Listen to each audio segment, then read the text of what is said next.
Estimado, Xeredinha dando um banho.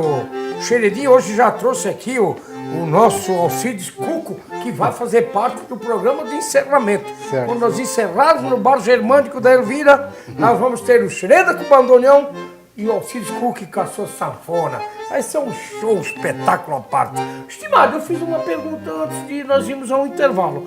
Aquela famosa palmadinha ou chinelinho que se dava assim, com um pouquinho de força, isso não pode mais, caiu em desuso, dá pena, se fizer, tem o dedo, alguém denuncia, vem os direitos humanos, vira um BO, vira um processo. Como é que você vê essa celeuma que em casa se podia, hoje não se pode? Eu acho que o governo está administrando muito dentro de casa, é uma lei que não tem base, né, nenhuma, porque eu levei palmadas na bunda, e nem por isso deixei de estar aqui. Isso te ajudou? Com certeza. Com certeza. Eu sabia porque estava levando as palmadas na bunda. Eu não concordo com a violência em hipótese alguma. Eu não vejo a palmada na bunda como um ato de violência. Certo? Eu não vejo... Mas tem limites também, né? Claro. Claro. Mas é isso que eu disse. Voltando ao que eu te falei no primeiro bloco, todo mundo quer limites. Mas aquelas duas palmadinhas na bunda pode ser o limite de uma criança... A puxadinha na orelha? Eu vejo da seguinte forma. Administrar quem não está dentro de casa é muito fácil. É muito fácil falar do dinheiro dos outros. Quero ver falar do meu dinheiro. Então, muitas vezes, os pais e as mães estão se vendo realmente comprimidos dentro de casa e não fazer mais isso. Né? Com medo de o filho ir lá e denunciar. Como é que você viu direitos humanos? Porque nesses casos, ele não aparece normalmente quando a família toma um estupro dentro da casa, quando um latrocida vai lá e mata alguém da casa. O direitos humanos vem, ele vai lá normalmente ajudar o vagabundo. Eu vejo os direitos humanos como uma parte a ser muito administrada no país ainda. Ser muito administrada. Por quê? Qual é o amparo que um cidadão de bem tem? A polícia militar, né? Mas quando nós atiramos num bandido, e isso acontece, é a nossa rotina, é a nossa vida. Tomara que isso um dia mude, né? Que a gente não precisa fazer isso? Com certeza. Infelizmente, isso não vai mudar. Os direitos humanos, no mundo todo, eles cuidam de todas as formas de cidadania. Todas as formas de cidadania. E eu volto a uma crítica. Não existe crítica construtiva. Para mim isso é uma balela. Não existe. Crítica é crítica, não existe construtiva. Os direitos humanos precisam urgentemente repensar a sua forma de não agir somente contra quem cumpre, mas também contra quem infringe a lei. Eu vejo de uma forma assim. A minha resposta... Estimado, essas redes sociais se consegue fazer até as brigas de torcida organizada, briga de meninas disputando meninos, enfim, as exposições sexuais através das redes sociais. Como é que você vê isso hoje? Hoje tomou um rumo praticamente muito desenfreado, difícil de segurar, não vejo como segurar. Eu vejo da seguinte forma, as redes sociais foram a melhor coisa que existiram no mundo. Mas eu tenho um exemplo lá de Petrolândia, onde infelizmente o casal gravou a relação sexual e o irmão acabou matando a irmã e o namorado, no ano passado. Então, a questão é o seguinte, como utilizar? Vamos falar em censura à internet, censura à televisão? Eu vejo que não. Eu vejo que, novamente, vamos cair no mau hábito do povo brasileiro. No mau hábito de, eu posso fazer, não vai me acontecer nada, está tudo certo, mas aconteceu. Temos um exemplo em Petrolândia. Aconteceu, é? Aconteceu. Caso grave? Não, ele matou a irmã e o namorado. Chegou em casa, viu as filmagens no celular e matou.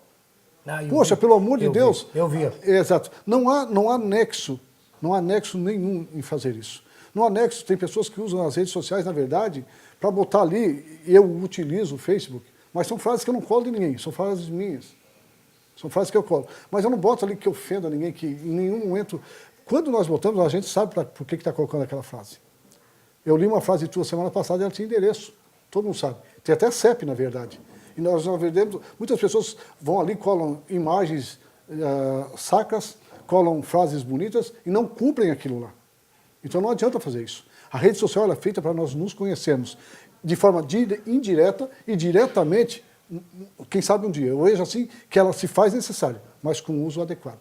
Você falou em cidadania antes e caiu uma ficha aqui que a gente Escuta, eu vejo muito isso no futebol hoje, porque eu acompanho, Certo. trabalho com a Rádio Mirador nos Jogos do Atlético, então a gente, hoje é uma determinação, é obrigado antes dos jogos tocar o hino nacional. Certo. Você, como policial militar, sabe o quanto é importante sabermos cantar, ouvirmos o hino e respeitar esse momento cívico. Certo. Mas a gente vê hoje a juventude, essa gurizada, e parece que isso também caiu em desuso. Hoje o hino nacional...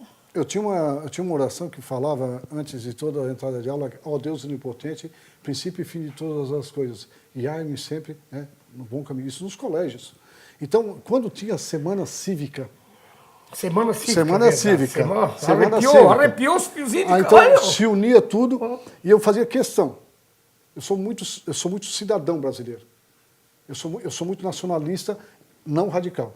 Eu sou nacionalista, sou brasileiro. Então, eu vejo assim... Não obriguem a tocar o hino nacional porque o Estado mandou. Eu vejo, principalmente em jogos de futebol, uma lição de cidadania, de como retroceder. Eles não ficam em pé, eles não respeitam o hino, eles gritam durante o hino nacional. Gente, pelo amor de Deus, os moleques que são fãs de futebol, veem naquilo ali uma imagem. O jogador de futebol hoje é sinônimo de riqueza, é sinônimo de prosperidade, certo? Eu vejo, assistindo até o campeonato europeu semana passada, eu me admirei do Shakhtar Donetsk, todo mundo em posição sentido e toda a torcida em pé, cantando o hino nacional, em posição sentido. Que exemplo, hein? Exemplo. Eu me arrepiei, aí nós cantamos o hino nacional nos Jogos da Seleção, aí repetimos em coro a última estrofe que não a FIFA não deixa. E quando nós chegamos a um ponto desse, então nós somos cidadãos e temos dentro de nós a cidadania só quando tem um jogo de futebol? Não é por aí, né?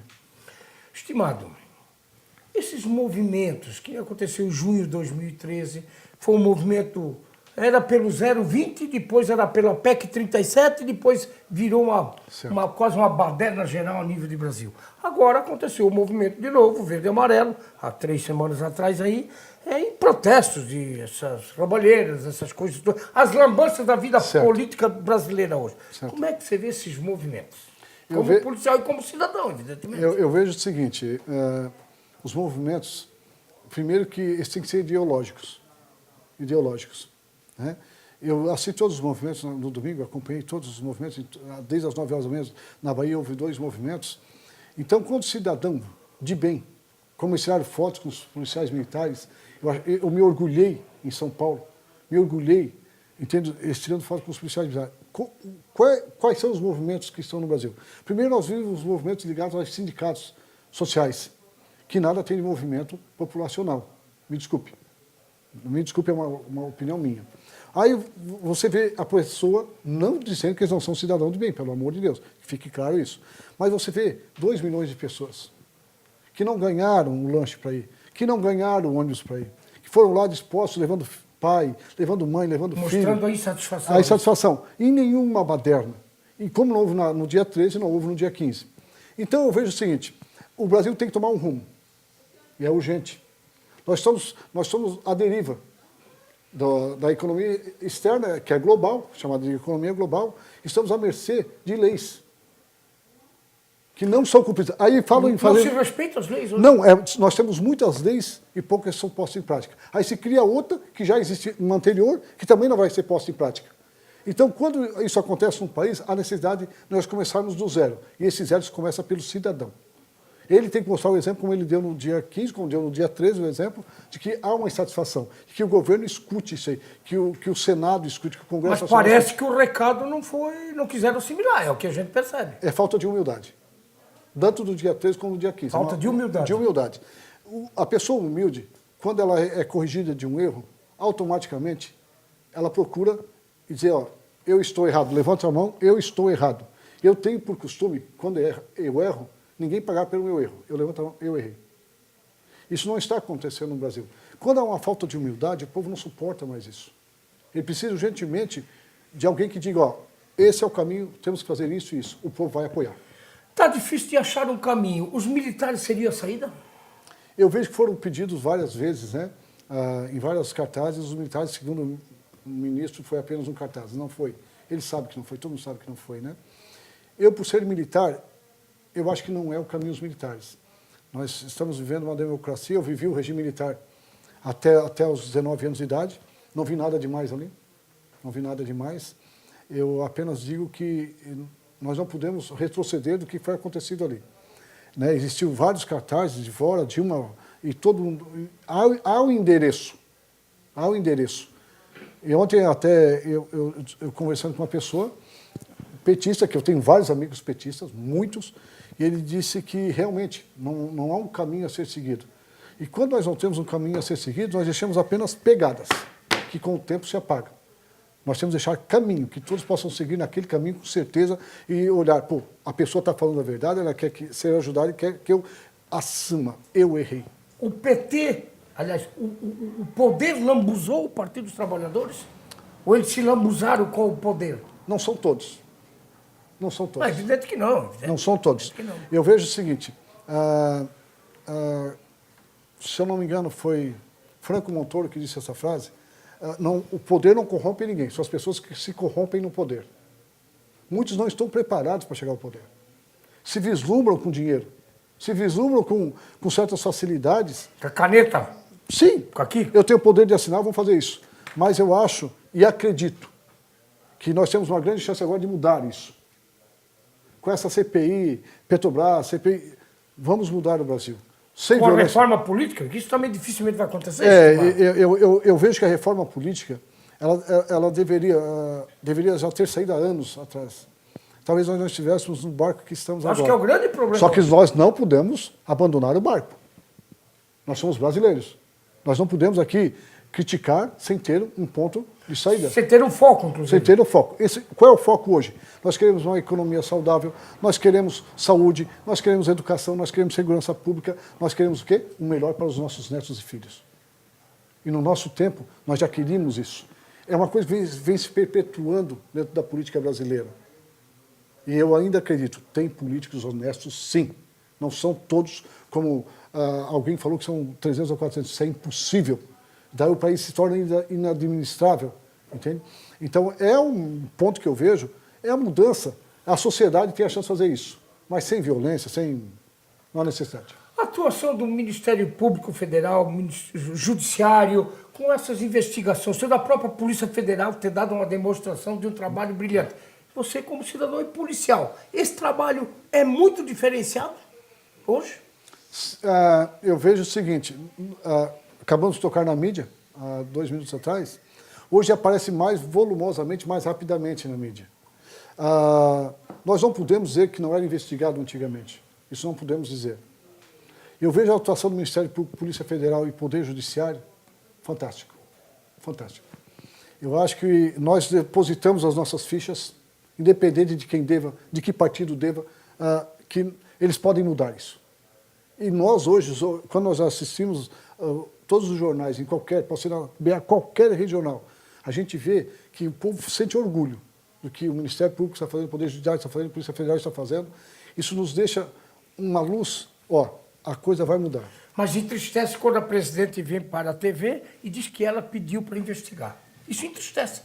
Porque é poder independente, o Judiciário, o Ministério Público, a Polícia Federal, eles vão fazer sempre o trabalho deles. Como vocês, a Polícia Militar de Santa Catarina, vai fazer o trabalho dela. Como a nossa Polícia Civil vai fazer o trabalho dela. E a obrigação, ela tem que fazer o trabalho dela. Eu vejo assim de forma, até para concluir, de que essa humildade é que está faltando à nossa presidente.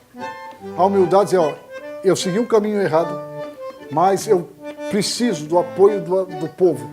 Não mande os ministros falarem uma retórica de um discurso que já foi formulado em gabinete para que o povo acredite. Não, vá lá, dê a cara a bater. Eu errei, pessoal, mas eu confio que vocês me apoiarão. O povo com certeza irá apoiar. O povo só quer ter certeza absoluta de que realmente ela quer mudar, que ela tem humildade. Só um pouquinho. Como é que é? Que ela tem humildade. Ela falta humildade. Não tem humildade. Tá. Ô, estimado, só um pouquinho. Eu com o some. Sim, estimado. Tu é o Dionísio Tonetti, o nosso tenente-coronel? Comandante, tá chegando aqui no bar germânico. Quer experimentar aqui uma comidinha da Elvira? Não tem marreco? Não, marreca também não tem. Hoje não tem. Vai ter outra comidinha aí, tá? Chega aí, estimado. Chega. Vai entrar nesse bloco, vai. Vai participar um pouquinho, né, estimado? Tá, tchau. Vai lá, filhadinha.